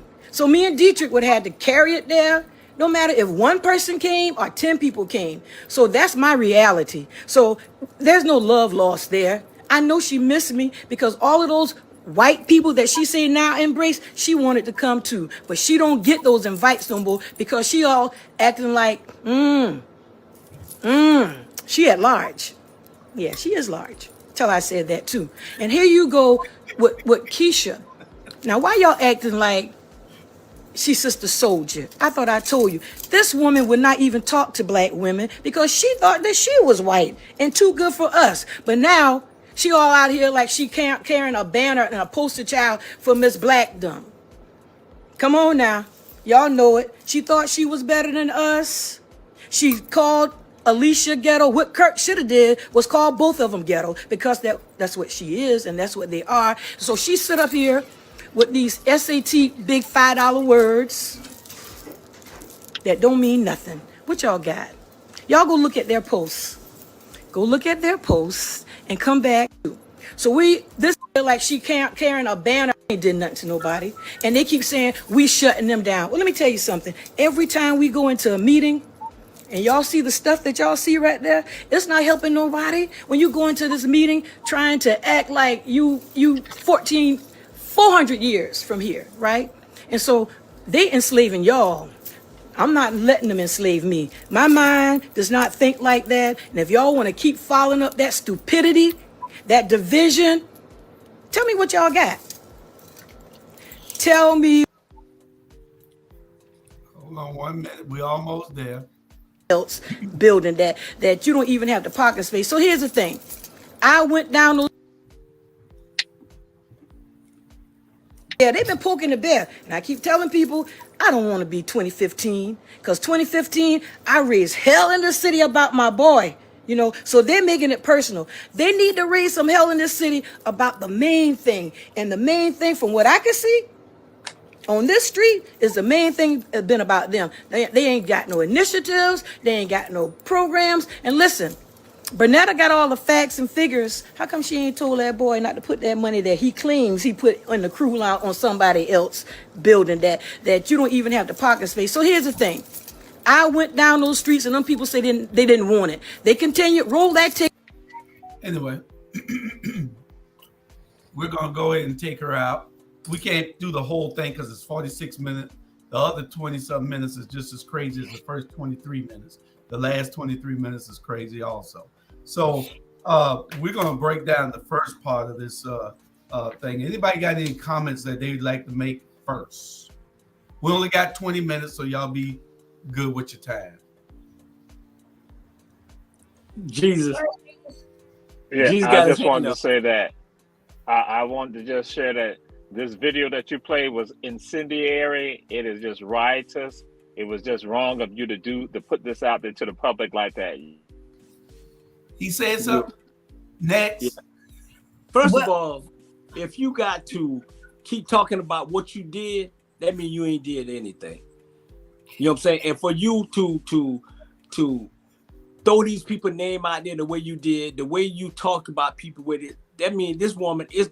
I wish people stop blaming mental health on stuff that you really want to say. She was wrong. She was wrong what she said about Pastor Small. This lady here is flat out an embarrassment to that counselor. And I think right now she should resign. She should resign. And for her to talk about these people the way they talk about, you ain't black either. You just as white as the rest of them. So gray hair, little piece of gray hair, that's probably what got her started. At the end of the day, you should shut up and go hide somewhere because you wrong. At the end of the day, you totally wrong for what you did and what you said. That's why she took the video down, because Van told her to take it down. Because what it is, she hurting his votes. That's why he told her to take it down. Mm-hmm. He said, you killing me. Don't kill yourself, but don't kill me. And that's why she took it down. Yeah. Exactly, Bernard. And then the second part to that is that, first of all, she never makes any damn sense. So, I mean, you have to be an expert in foolishness to even follow it. But I followed it just a little bit. However, you cannot keep moving the goalposts. If the statute needs to be the same across the city for getting your alcohol license, it shouldn't be one way in the 2nd district, one way in the 3rd district, one way in the 6th, and one way in the 5th. And it should not depend on what one alderwoman feels, you know. And unless you can bring me the signatures of the 2,000 people that got up behind you and said, we don't want that in our area, what you saying don't mean shit. Because you can just say that. I could say that me and LL Cool J was hanging out last night. It don't make it true. It just make it something that I just wanted to say because I think that LL is cute, you know, and she just thought that that was some cute stuff to say, you know. Yeah. But if she wasn't a tyrant, and if she didn't want to tear, you know, she's always talking on Facebook about tearing, you know, this person tearing the honorable mayor down. Don't nobody need to tear him down. He does enough for himself. Yeah, right. Yeah. But here she is. You're coming back and doing the same thing to other people that you said that you don't want nobody doing to your honorable mayor. Perfect example. Yeah. Perfect example in her rant. She simply said the person who is trying to get the license did not talk with her. It's almost like she's saying, I'm going to vote no because you should have come talk with me. Yeah. That's the first impression I got. And you know what I find interesting? Old garbage and new garbage. You know the difference in the two? They all are still garbage. And that's what I want to say. Thank you. Yeah.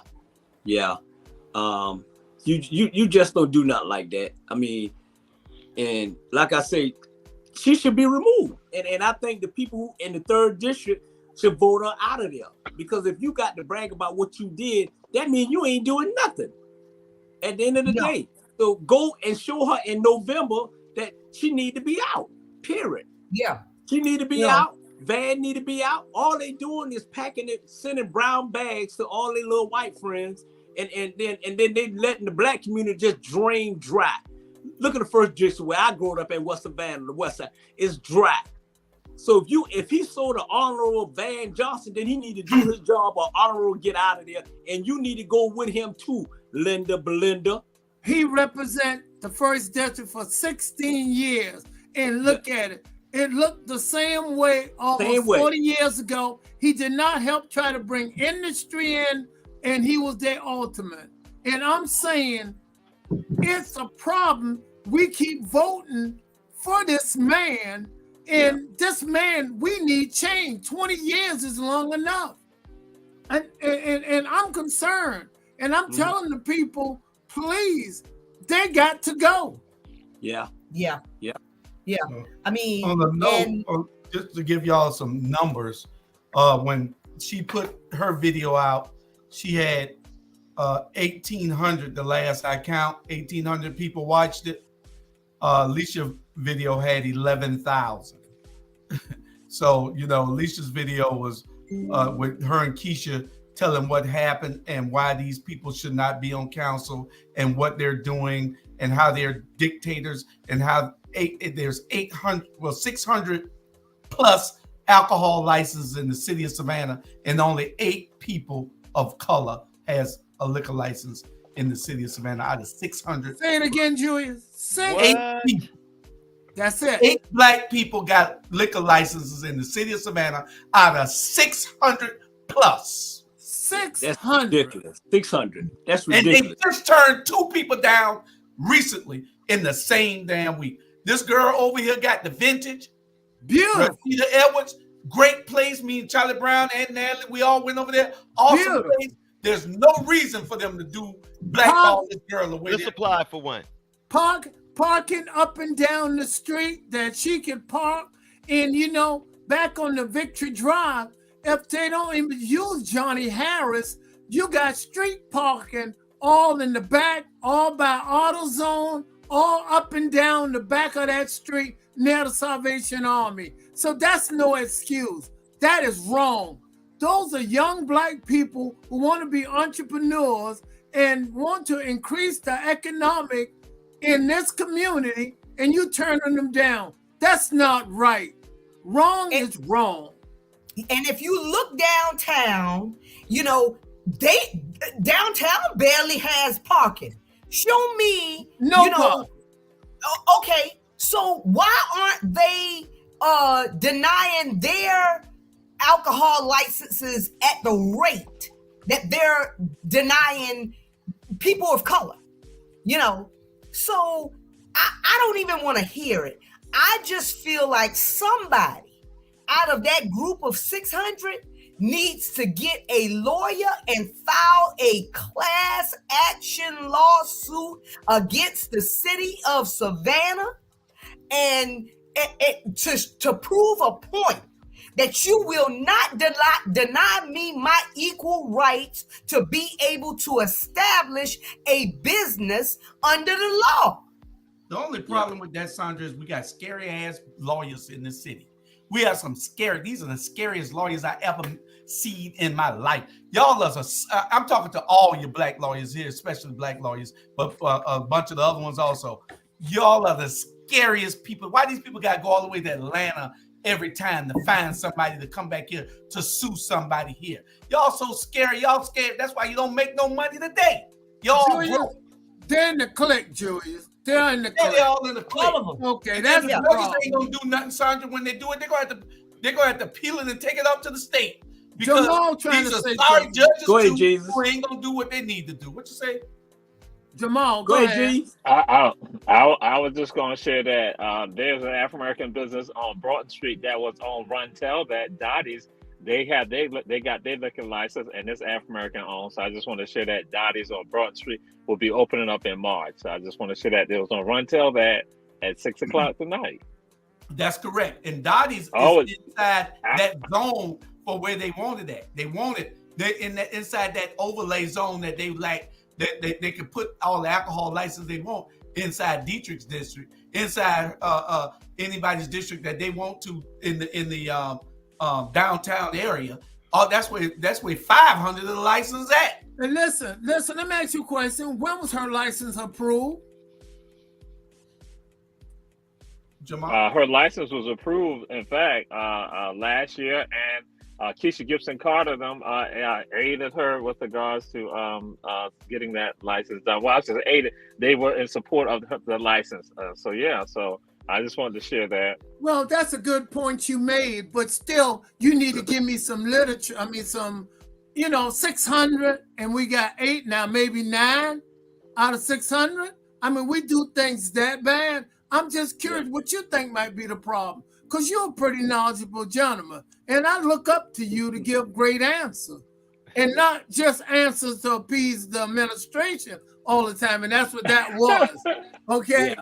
So, and who all gonna buy it? And who all gonna buy it? Look. Now let him give a good answer. The 600 to 9 license.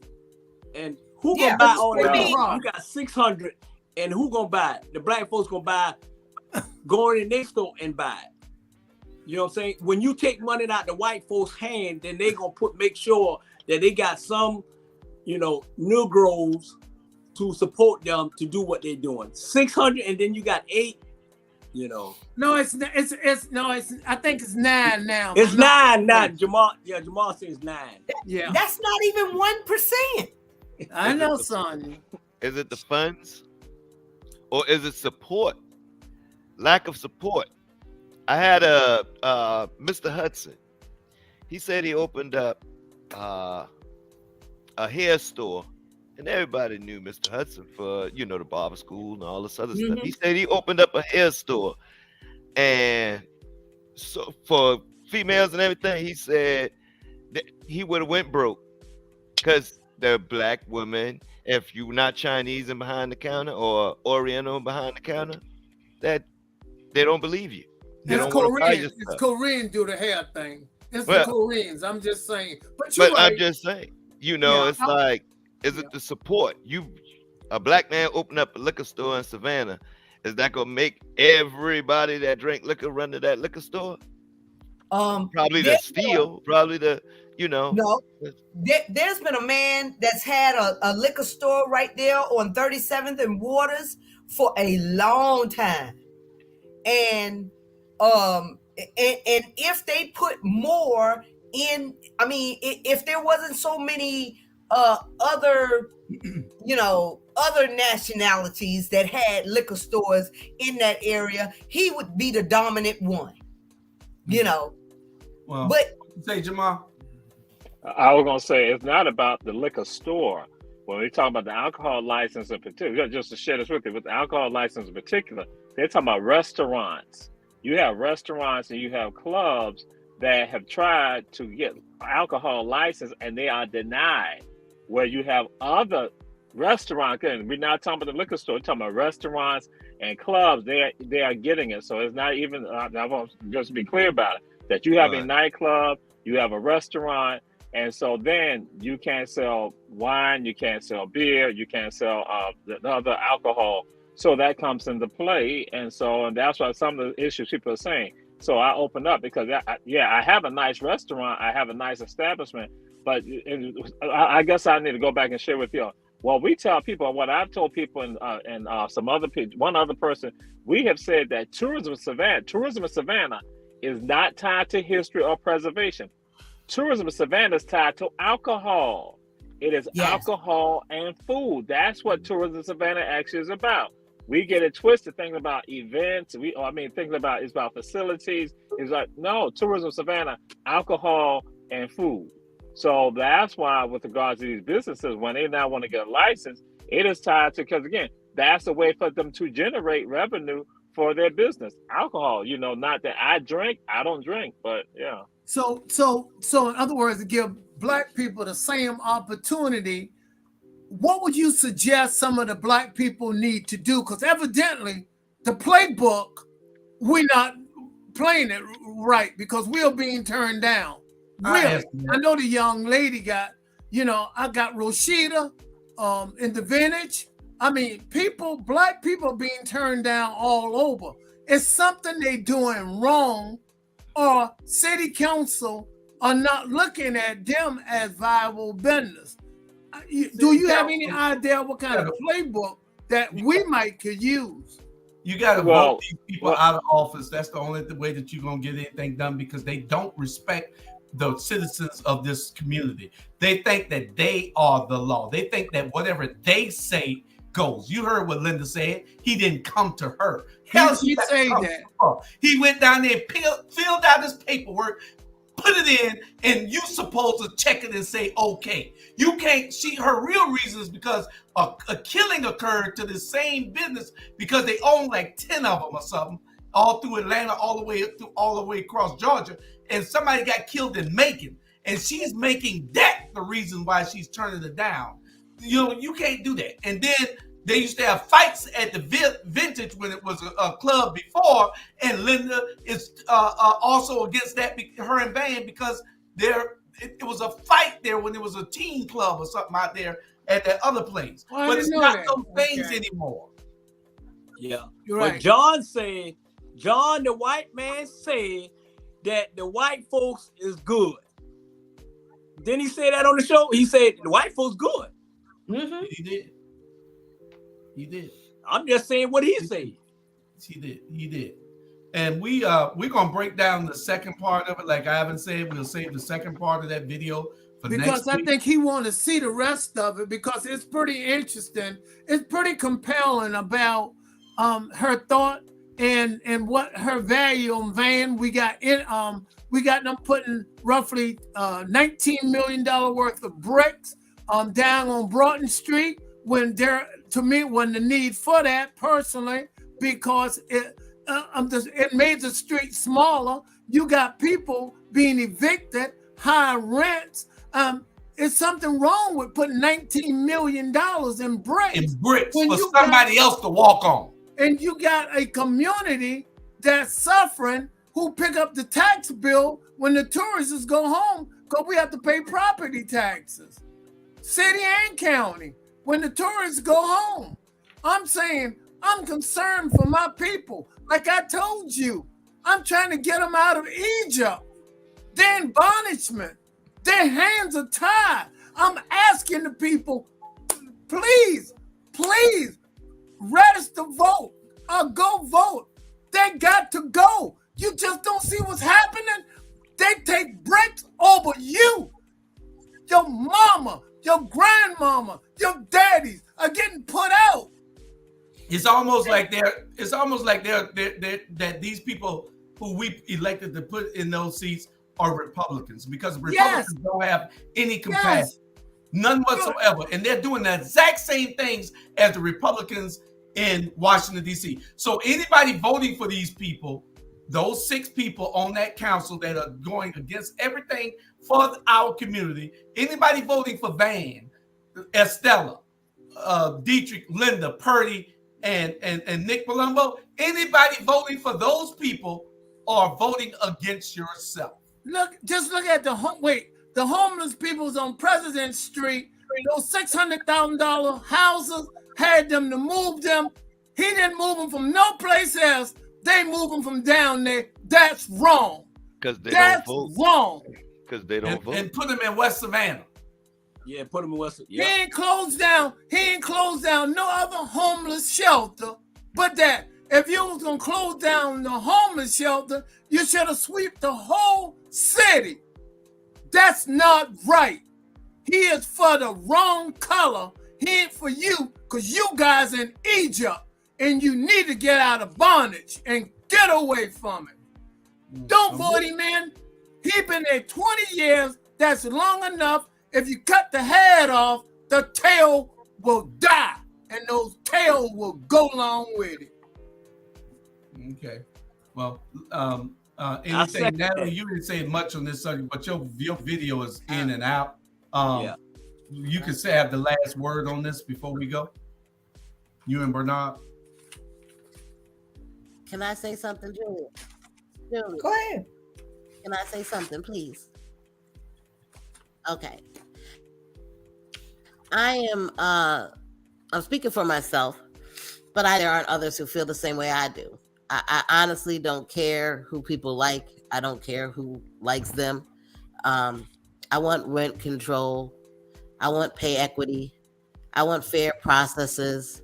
I want the development corporation disguised as an institution of higher learning to pay their fair share. I want the Housing Authority of Savannah to actually help those people and maintain their properties. I don't want developers sitting on the board of the Housing Authority.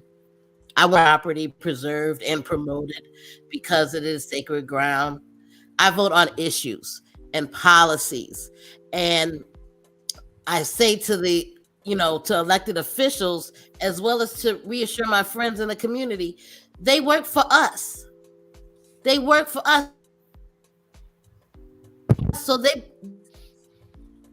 is the one thing I think this. Your video is really weak. Anyway. If I gotta cheat the pass, why? All right. Bernard, before we go, we got 2 minutes. Hey, my biggest thing is like this. Some black folks need to stop rallying the boat, pick a side. Stop being in the middle and try to, play both sides. And like I said, I think Linda was wrong. I think Linda should resign. I think every black person that's for the right need to vote all of them out and go to the poll. Because at the end of the day, they're draining us. They're draining us. Period. And I'd like to say this right quick, make it short and sweet. I'm saying if you're going to apply for a liquor license, make sure you do your homework, make sure you cross your T's and dot your I's and be correct so we can stand up for you. And then when they vote you down, they have to give a reason, because you need to be correct. And I want you correct. And I think these people who apply, they were correct and they're being mistreated, and that's wrong. Thank you. Or just go and put the liquor license in the white person's name and get the liquor license, then operate as a black person. Uncle Sean, you got anything before we go? Real short. No. Okay. All right. We appreciate everybody. Y'all make sure y'all tune into the Ebony Sports Reporters tomorrow, 8 p.m. We got Mona Lisa Monroe in the morning at 10 a.m. We got Pastor Smalls at 8 and 8 o'clock in the morning. With Litway Baptist. We got 2 therapists and a microphone. Next month, they'll be moving to Mondays, right before Keisha Gibson Carter's Candidly Keisha. So make sure you watch Express Opinions will be back next month also, I believe. And y'all just tune in. We're doing great things. You catch us on all social media platforms, Instagram, YouTube, Facebook, Roku TV. We everywhere. So y'all just tune in. Jamal, I know you ain't got nothing to say. Let some love in your heart. Let some love come in your heart. With that, you stay out. Sean, y'all stay on. We gonna have this right after we get through. Sean, I got to go. I won't be able to replay. You stay out the classroom because you're no teacher. You'll never be a teacher. I'll sign a petition. I'm out of here. No teacher. Bye-bye.